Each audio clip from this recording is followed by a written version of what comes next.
আমাদের মতো শোল টাকি মাছ অনেকেরই প্রিয়। এই প্রিয় মাছটা দিয়ে কিভাবে আমি ভর্তা তৈরি করি সেটাই আমি আপনাদের সাথে শেয়ার করব। টাকি মাছের ভর্তার জন্য পেঁয়াজ রসুন কেটে নিচ্ছি। মাছগুলোকে পরিষ্কার করে ধুয়ে কেটে লবণ হলুদ মাখিয়ে গরম তেলে ছেড়ে দিলাম, লাল লাল করে ভেজে নেব।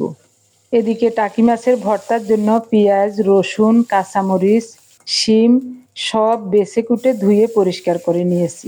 মাছগুলো মচমচে করে ভাজা হলে উঠিয়ে নিলাম। এখন মরিচ দিয়ে দিলাম, একটু পরে রসুন আর পেঁয়াজ দিয়ে দেব। রসুন পেঁয়াজ মরিচ কিছুক্ষণ ভেজে নিয়ে শিম দিয়ে দেব। স্বাদ মতো লবণ দিলাম। এবার ঢেকে ঢেকে নেড়ে চেড়ে ভালো করে ভেজে নেব। সুন্দর মতো ভাজা হয়ে গেলে পাটার উপর নিয়ে নিলাম।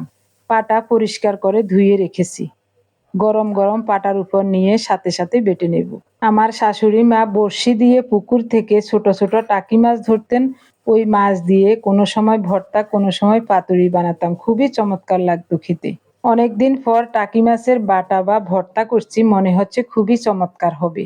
বাটা হয়ে গেছে, উঠিয়ে নিলাম। ভালো হয়েছে না ভর্তা? রেসিপিটি ভালো লাগলে ফলো লাইক শেয়ার করে গঠনমূলক কমেন্টস করে আরও অনেককে দেখার সুযোগ করে দিবেন। সবাই ভালো থাকুন, দেখা হবে নতুন কোনো রেসিপির সাথে খুব শীঘ্রই। ধন্যবাদ সবাইকে।